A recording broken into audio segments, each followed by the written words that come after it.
చాలామంది ఫ్రెషర్స్ ఇంటర్వ్యూకి వెళ్ళేటప్పుడు మాకు ఓన్లీ 2 రౌండ్సే ఉన్నాయంట, మా ఫ్రెండ్ చెప్పాడు. ఫ్రెషర్స్కి 2 టెక్నికల్ రౌండ్సే ఉన్నాయంట అని చెప్పి మా ఫ్రెండ్ చెప్పాడు, మా అన్నయ్య చెప్పాడు, మా బ్రదర్ చెప్పాడు అని అనుకొని ఇంటర్వ్యూకి వెళ్ళిపోతారు. ఇంటర్వ్యూకి వెళ్ళిపోయిన తర్వాత అక్కడికి వెళ్ళిన తర్వాత లేదు 2 రౌండ్స్ కాదు 5 రౌండ్స్ ఉన్నాయంటే వాళ్ళు అప్పుడు డిసప్పాయింట్ అయిపోతారు. అమ్మ 5 రౌండ్స్ ఉన్నాయా, మా ఫ్రెండ్ 2 అయిపోయింది, ఇక మనం సెలెక్ట్ కామని చెప్పేసి అట్లా నెగిటివ్గా వాళ్ళు ఆలోచిస్తూ ఉంటారు. ఒకటి చెప్తున్నా ఫ్రెషర్స్కి, నేను చాలామంది ప్రొఫైల్స్ నేను చూసిన కాడికి ఏంటంటే ఫ్రెషర్స్ని రిక్రూట్మెంట్ చేసుకునేటప్పుడు వాళ్ళకి ఇంటర్వ్యూస్ తీసుకునేటప్పుడు సెవెరల్ స్టెప్స్ ఉంటాయి అన్నమాట. సో ఫస్ట్ స్టెప్ తీసుకుంటే ఈ రోజుల్లో ఏ కంపెనీ అయినా ఏం చేస్తుందంటే ఫస్ట్ మీకు రిటర్న్ టెస్ట్ పెడుతుంది. ఆ రిటర్న్ టెస్ట్లో ఒక 10 వచ్చేసి మీకు యాప్టిట్యూడ్, ఒక 10 వచ్చేసి ఒక రీజనింగ్, ఒక 20 మార్క్స్ వచ్చేసి మీకు టెక్నికల్, మొత్తం 40 మార్క్స్ పెడుతుండ్రు. 40 మార్క్స్ పెట్టిన తర్వాత అన్ని మల్టిపుల్ చాయిస్ క్వశ్చన్సే పెడుతుండ్రు. ఈ 40లో ఒక 30 కట్ ఆఫ్ 35 కట్ ఆఫ్ తీస్తుండ్రు టాప్ మోస్ట్ ఎక్కువ మంది ఉన్నప్పుడు. తీసిన తర్వాత నెక్స్ట్ రౌండ్ గ్రూప్ డిస్కషన్ పెడుతుండ్రు. ఒక గ్రూప్గా ఫామ్ చేసి ఆ గ్రూప్ డిస్కషన్ పెడుతుండ్రు. సో మీరు అనుకుంది ఎంత, ఫస్ట్ ఎంటర్ అయ్యేటప్పుడు 2 రౌండ్స్ అని చెప్పిండ్రు. సో ఈ 2 రౌండ్స్ అయిపోయినాయి. సో కొన్నిసార్లు గ్రూప్ డిస్కషన్ పెట్టిన తర్వాత డైరెక్ట్ టెక్నికల్ 1 రౌండ్కి వెళ్ళిపోతారు. ఆ టెక్నికల్ 1 రౌండ్లో ఏమవుతుందంటే ఆ టెక్నికల్ రౌండ్కి వెళ్ళిన తర్వాత మీ అసెట్ వాళ్ళకి నచ్చి మీ ప్రొఫైల్ షార్ట్ లిస్ట్ అయ్యిందంటే ఓకే, మీ మీద ఇంకా కొద్దిగా డైలమా ఉంటే ఇంకొకరు వచ్చి టెక్నికల్ 2 తీసుకుంటారు. తీసుకున్న తర్వాత మీకు ఫైనల్ హెచ్ఆర్ రౌండ్, అంటే మినిమం 3 to 5 రౌండ్స్ ఉంటున్నాయండి ఫ్రెషర్స్కి. సో ఫ్రెషర్స్ మీరు థింక్ చేసేటప్పుడు ఎలా అంటే ఇంటర్వ్యూకి వెళ్ళేటప్పుడు నీకు వచ్చిన క్వశ్చన్ ఇంటర్వ్యూ అడగడు అనే ఉద్దేశంతో మీరు వెళ్ళాలి.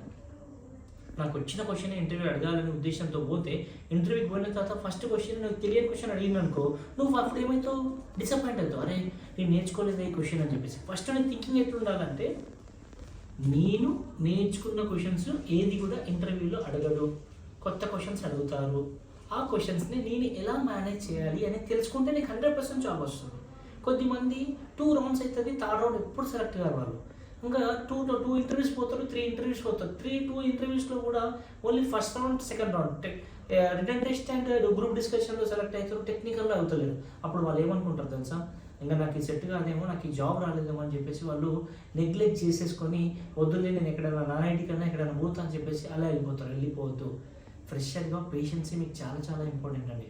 నాన్ఐటీ జాబ్లో జస్ట్ కమ్యూనికేషన్ ఉండి తీసుకుంటారు, కానీ టెక్నికల్లో నువ్వు ఒక్కసారి ఫ్రెషర్గా టెక్నికల్లో ఎక్కడైనా సరే, ఏ ప్లాట్ఫామ్ అయినా సరే, జావా అయినా పర్వాలేదు, పైథాన్, ఇప్పుడు కోడింగ్ మీకు బాగా వచ్చాయంటే జావా పైన వెళ్ళండి, పైథాన్ పైన, కోడింగ్ రాదు అనుకుంటే టెస్టింగ్ సైడ్ వెళ్ళండి.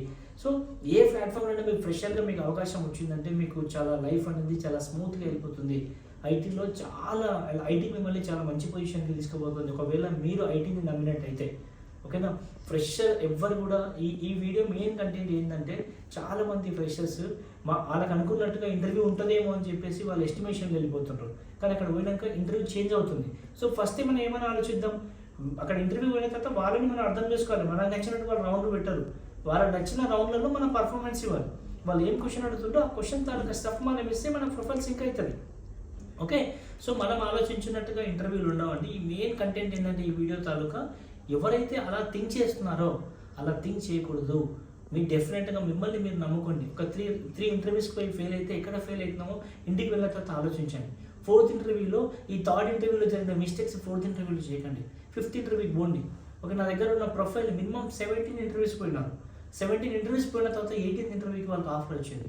18, 19, 20లో అంటే ఇంత పేషెన్సీ ఉందండి, అన్ని ఇంటర్వ్యూస్ పోయిందంటే ఈ రోజుల్లో ఉన్న పోతుంటాం.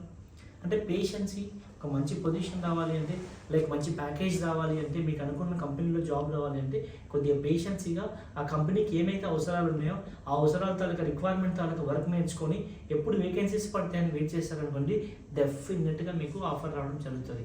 ఇదంతా ఏమవుతుంది, బీటెక్ అయిపోయిన బట్టి ఎవరో మా అన్నయ్య ఉన్నాడు వేరే దగ్గర వెళ్ళి కూర్చోబెడుతుండు అని పేమెంట్ ద్వారా మీరు వెళ్ళిపోయిన అనుకోండి, మీరే లాస్ అయిపోతారు. అట్లా వద్దు. ఫ్రెషర్ కాబట్టి ట్రై చేయండి. మల్టిపుల్ ఇంటర్వ్యూస్ ఫేస్ చేస్తారనుకోండి, ఇప్పుడు మీరు ఈ కంపెనీలో జాబ్ వచ్చినాక సెకండ్ ఇంటర్వ్యూకి వెళ్ళేటప్పుడు మీకు చాలా ధైర్యం వస్తుంది. ఫస్ట్ కంపెనీలో నేనే కదా ఇంటర్వ్యూ ఇచ్చుకుంది, ఇప్పుడు సెకండ్ జంప్ చేసేటప్పుడు కూడా నేనే మాట్లాడతాను, మీకు కాన్ఫిడెన్స్ ఉంటుంది.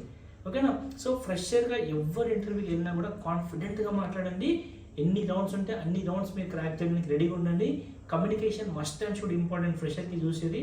అండ్ యాప్టిట్యూడ్ రీజనింగ్ కూడా మీరు నేర్చుకొని పెట్టుకోవాలి. చాలా మంది ఏం చేస్తారంటే టెక్నికల్ ఒకటే నేర్చుకుంటారు, ఈ యాప్టిట్యూడ్ రీజనింగ్ మీద ఫోకస్ చేయరు.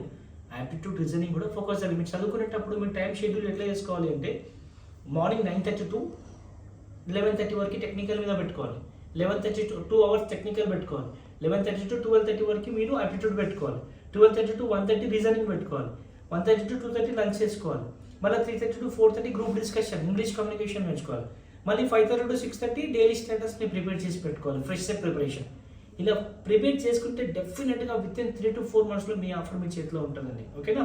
సో ఇలాంటి వీడియోస్, ఇలాంటి టెక్నిక్స్, ఇలాంటి మంచి మంచి మోటివ్ వర్డ్స్, ఇలాంటి గుడ్ టిప్స్ మీకు తెలియాలి అని అనుకుంటే ఈ వీడియోని లైక్ చేసి సబ్స్క్రైబ్ చేయండి. మీరు చేసే లైక్ సబ్స్క్రైబ్ వల్ల చాలామందికి ఈ వీడియో చేయడం జరుగుతుంది. వాళ్ళు కూడా డెఫినెట్గా ఇలా వీడియోలో ఉన్న మోరల్ కంటెంట్ని తీసుకొని వాళ్ళు కూడా ఒక బెటర్ అవకాశం వచ్చే అవకాశం ఉంటుందండి. ఈ వీడియోని డెఫినెట్గా మీరు లైక్ చేసి సబ్స్క్రైబ్ చేసి షేర్ చేస్తారని కోరుకుంటున్నా. Thank you so much.